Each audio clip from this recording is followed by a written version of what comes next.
모든 물질은 용액 속에서 퍼져나가는 속도가 달라요. 그러니까 쉽게 말하면은 이 달리기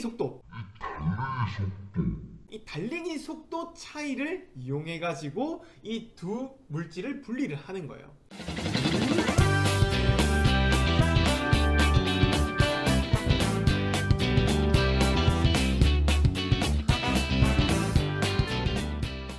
네, 안녕하세요. 과학 맛집의 민영쌤입니다. 오늘도 맛있는 과학 수업 한번 해보도록 할게요.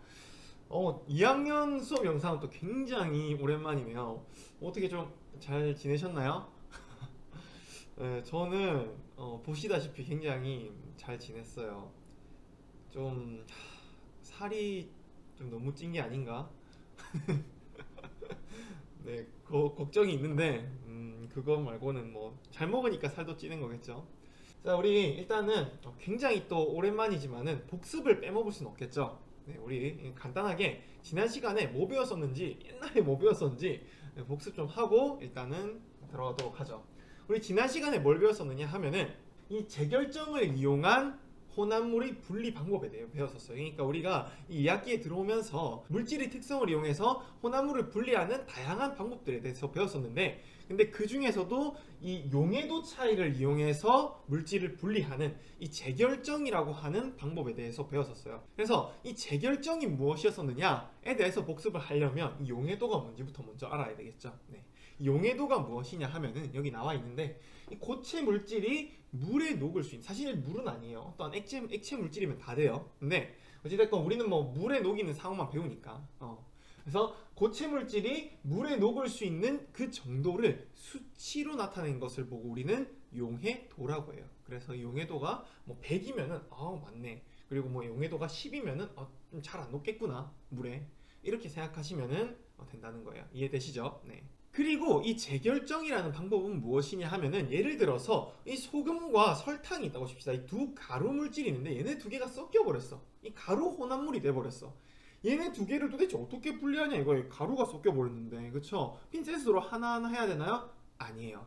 바로 우리가 지난 시간에 배웠던 재결정이라는 방법을 사용하면 됐었죠. 이 용해도가 다른 두 고체 혼합물을 따뜻한 물에다가 다 녹인 다음에, 완전히 다 녹을 때까지 따뜻한 물에다가 담아준 다음에, 그 다음에 서서히 냉각하게 되면은 하나의 순수한 물질을 석출해낼 수 있다. 그래서 이 두 가루 혼합물을 분리할 수 있다라는 것이 바로 이 재결정이라는 방법이었어요. 네, 그래서 우리 지난 시간에 했던 거 다 까먹지 마시고, 네, 오랜만에 하니까 물론 잘 기억 안 나겠지만 다 까먹지 마시고 잘 기억해 두세요. 네, 아시겠죠? 자, 그러면 오늘은 도대체 무엇을 배울 것이냐 하면은, 오늘은 우리가 그동안 배웠던 이 혼합물 분리 중에서 마지막 방법을 배울 거예요. 그게 뭐냐면 바로 이 크로마토그래피라고 하는 방법인데요. 크로마토그래피가 무엇인지 본 수업을 통해서 한번 알아보도록 하겠습니다. 자, 여기 보시면 예시가 나와 있어요. 주황색 잉크를 붉은색 잉크와 노란색 잉크로 분리해 보고 싶대요. 우리 그 미술 시간에 보면은 그 주황색 잉크를 만들고 싶을 때 빨간색 그 물감이랑 그 노란색 물감이랑 이렇게 막 섞어가지고 만들잖아요. 이번에는 그 반대로 한번 해보고 싶다는 거야, 이 엉뚱한 친구가. 네. 그래서 이 정확한 방법은 어떻게 하면 될까라고 있는데, 답변은 정해져 있죠. 우리가 앞서 얘기했던 크로마토그래피 방법을 사용하면 되는 거예요. 근데 그 자세한 방법을 한번 알아보죠. 자, 이 크로마토그래피는 어떻게 하는 거냐 하면은, 일단 절차에 대해서 알려드릴게요. 여기에 있는 이 하얀 색깔 종이에다가 주황 색깔 잉크를 이렇게 딱 묻혀요. 딱 묻힌 다음에 약간 주황색 아닌 것 같긴 한데 아무튼 주황색이 딱 묻혀요. 그러고 나서 얘를 물에다가 담그는데, 여기서 주의할 점, 이 잉크가 직접적으로 잠기면 안 돼요. 잠기면 안 되고 약간 아래쪽으로 해가지고 물에다가 이렇게 촉촉하게 탁 담궈줘요. 그러면은 이 물이 어떻게 되겠어요? 이 물이 점점 이 종이를 타고 올라오겠죠. 이 종이를 타고 올라오다가 어떤 현상이 벌어지냐면은 빨간색하고 노란색이 분리되는 이런 현상이 일어난단 말이에요. 그래서 우리는 이러한 과정을 보고 크로마토그래피라고 얘기를 하는 거예요. 분리가 됐죠. 그럼 도대체 이 크로마토그래피라고 하는 것은 어떤 물질의 특성을 이용한 것이냐 하면은 바로 여기 나와 있어요. 모든 물질은 용액 속에서 퍼져나가는 속도 속도가 달라요. 그러니까 쉽게 말하면은 이 달리기 속도 차이를 이용해 가지고 이 두 물질을 분리를 하는 거예요. 여기 그림을 보게 되면은 노란색은 멀리 갔고 빨간색은 조금밖에 못 갔죠. 그럼 누가 더 빠른 녀석이겠어요? 그렇죠. 노란색이 더 빠른 녀석이겠죠. 그리고 빨간 색깔은 조금 느린 녀석이고요. 그래서 이러한 물질이 퍼져나가는 속도, 달리기 속도, 그 차이를 통해 가지고 이 혼합물을 분리하는 방법, 그것이 크로마토그래피라고 하는 방법이에요. 이 굉장히 독특한 물질의 특성을 이용하는 거죠. 사실 뭐 이 용액 속에서 퍼져나가는 속도 같은 경우에는 우리가 직접적으로 막 어떻게 관찰할 수 있는 그런 내용이 아니기 때문에 따로 물질 특성에서 뭐 떼가지고 배우는 부분도 아니잖아요. 그래서 여러분들한테 약간 생소하게 다가올 수 있는데, 크로마토그래피도 분명히 어떤 이 물질의 특성을 이용해서 두 혼합물을 분리하는 거예요. 간혹 가다가 크로마토그래피 방법까지는 아는데 크로마토그래피 같은 경우에는 물질의 특성을 이용한 분리가 아니다 뭐 이렇게 생각하는 친구들도 있더라고요. 아니에요. 아시겠죠? 분명히 이 물질의 특성을 이용해서 분리하는 거예요. 그래서 이 크로마토그래피 방법에 대한 내용은 이 정도로 할 수 있을 것 같고요. 실제 크로마토그래피 어떻게 생겼냐 하면은 이렇게 생겼어요. 여기 보면은 탁 잉크를 찍어놨는데 물에다가 살짝 이렇게 탁 해놓으니까는 얘네가 형형색색으로 색소가 분리가 됐죠. 네, 그래서 이런 방식으로 색소 혼합물을 분리한다라고 되어 있는데 사실은 대표적인 예시가 색소 혼합물이고, 대부분의 물질들은 용액 속에서 퍼져나가는 속도가 조금씩은 다 다르기 때문에 이 크로마토그래피 방법을 사용할 수 있습니다. 다만 이 사진처럼 눈에 탁 드러나게 보이는 그런 건 없을 수 있겠죠. 그리고 마지막으로 우리가 배우게 될 내용은 무엇이냐 하면은 이 크로마토그래피가 어디에 사용이 될까라는 내용이에요. 여러분들 지금 보시면은 유해물질을 검출하거나 이 도핑 테스트에 사용이 된다라고 되어 있는데요. 도핑 테스트 같은 경우에는 우리 그 운동 경기 나갈 때 스테로이드 같은 거 흡입하고 나가면 안 되는 거 아시죠? 그렇죠?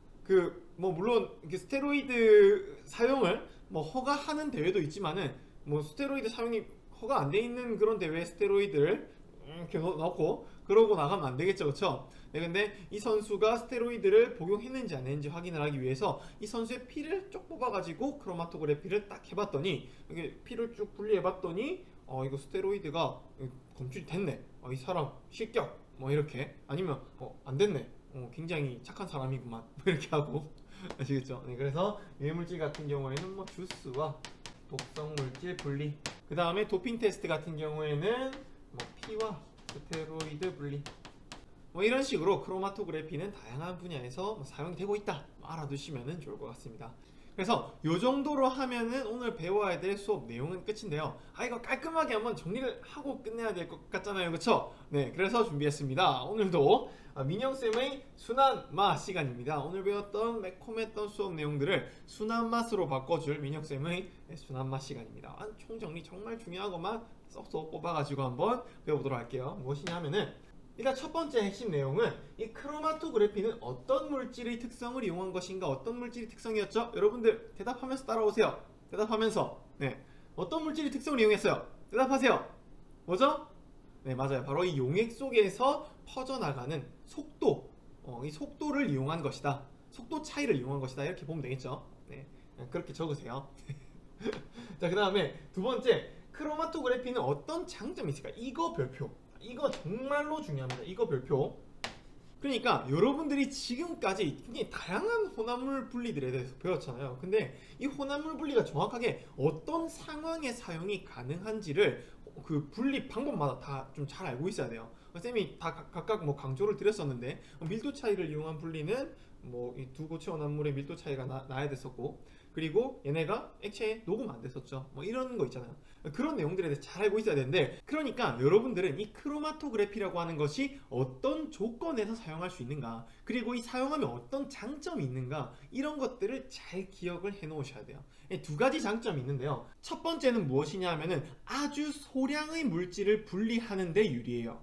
그리고 두 번째는 아까도 말씀드렸었는데 이 물감과 같은 물질 있잖아요. 사실 빨간 색깔 물감이나 노란 색깔 물감이나 뭐 성분이 뭐 얼마나 다르겠어요. 근데 이렇게 성질이 비슷한 그런 물질을 분리하는데 유리하다라는 사실 잘 기억해 주세요. 그래서 이거는 성질이 비슷한 물질을 분리하는데 유리하다라는 사실 잘 기억해 두시면 좋을 것 같습니다. 자, 그러면은 순한 맛도 이제 끝이 났어요. 근데 아직 끝이 아니에요. 한 개가 더 남아 있어요. 뭐였죠? 여러분들 기억나시나요? 네, 맞아요. 바로 민영쌤의 시식 코너 시간입니다. 오늘 배웠던 내용들이 어떻게 시험 문제화 될 수 있는지 미리 맛보는 시간이죠. 네, 오늘 두 개의 코너가 준비되어 있는데 빠르게 한번 알아보도록 하죠. 사실 이쪽 단원 자체가 문제가 그렇게 어렵잖아요. 그냥 빠르게 딱 넘어가 볼게요. 자, 그림은 크로마토그래피로 몇 가지 물질을 분석한 결과이다. 용맥 속에서 퍼져나가는 속도가 가장 빠른 성분은 무엇인가? 아이, 가장 빠른 성분? 네, 가장 빠른 성분, 가장 멀리 간 녀석이겠죠. 가장 멀리 간 녀석이 가장 빠른 녀석이겠죠. 네, 그래서 정답은 나 이해되시죠? 네, 그냥 넘어갑니다. 네. 자, 그다음 두 번째 코너는 그림은 크로마토그래피로 몇 가지 물질을 분석한 결과이다. 가라 중에서 혼합물에 포함된 물질을 모두 고르세요라고 되어 있어요. 지금 혼합물을 보면은 크로마토그래피로 분리했을 때 이렇게 세 개의 점이 찍혔죠. 근데 가나다를 각각 크로마토그래피를 해봤더니 이렇게 분석 결과가 나왔어요. 그러면은 이것을 통해서 우리가 알 수 있는 사실은 무엇이냐 하면은 요물질, 그러니까 나다라가 합쳐진 물질이 바로 우리가 여기 나와 있는 이 미지 혼합물이겠죠. 네, 그래서 그냥 따라가 보면 돼요. 얘는 지금 없잖아요, 그렇죠? 네, 그래서 가는 아니고 나다, 라다 뭐 이런 식으로 시험 문제화될 수 있다는 거 잘 기억해 두시면은 좋을 것 같습니다. 어려운 내용 아니죠? 네, 그래서 여기까지 하면은 오늘 크로마토그래피 수업은 끝이 났습니다. 아우. 자, 우리 이 영광의 화면을 보는 친구들 정말로 고생 많으셨고요. 이 화면 보고 있다는 거는 우리 마지막까지 수업을 열심히 들어줬다는 얘기죠. 네, 고생 정말 많으셨고요. 네, 저는 다음 시간에 더욱더 유익한 수업으로 찾아뵙도록 하겠습니다. 네, 저는 과학 맛집의 민혁 쌤이었습니다. 다음 시간에 볼게요. 안녕.